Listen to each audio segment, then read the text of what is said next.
Triste anniversaire aujourd'hui à Brétigny-sur-Orge. Il y a un an, un train déraillait en gare, faisant 7 morts et des dizaines de personnes blessées et traumatisées. Cet après-midi, un hommage sera rendu aux victimes sur les lieux de la catastrophe. Et même si la gare s'est débarrassée des stigmates de l'accident, sur place, personne n'a oublié. Reportage Olivia Schmoll et Arnaud Etcheverry.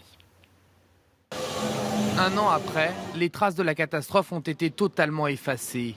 8 mois de travaux ont été nécessaires pour reconstruire le quai, refaire les ascenseurs qui permettent d'accéder aux voies et l'éclairage de la gare.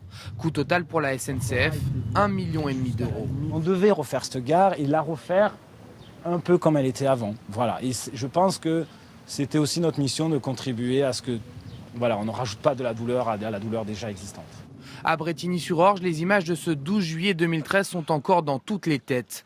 La plus grande catastrophe ferroviaire de ces 20 dernières années en France. Pour les usagers réguliers de la gare, impossible d'oublier ce qui s'est passé. Je repense au surveillant qui est décédé, puisque c'était un surveillant de mon lycée, vu que j'étais au lycée juste à côté.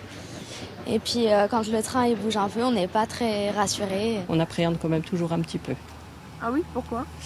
Il y a la vitesse. On se dit si l'entretien est mal fait encore, ça peut encore à nouveau arriver. À la SNCF, un seul mot d'ordre, plus jamais ça. 2,5 milliards d'euros ont ou vont être dépensés pour moderniser les voies. L'entreprise ferroviaire accusée de défaillance a notamment mis en place ce train jaune et bleu.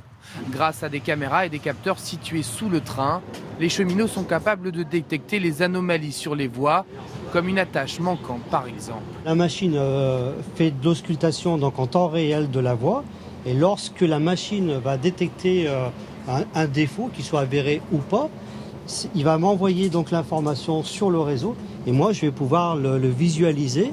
Ce train permet de contrôler les rails uniquement, pas les aiguillages comme celui incriminé dans l'accident de Brétigny. Pour les aiguillages, un autre type de rame est à laisser.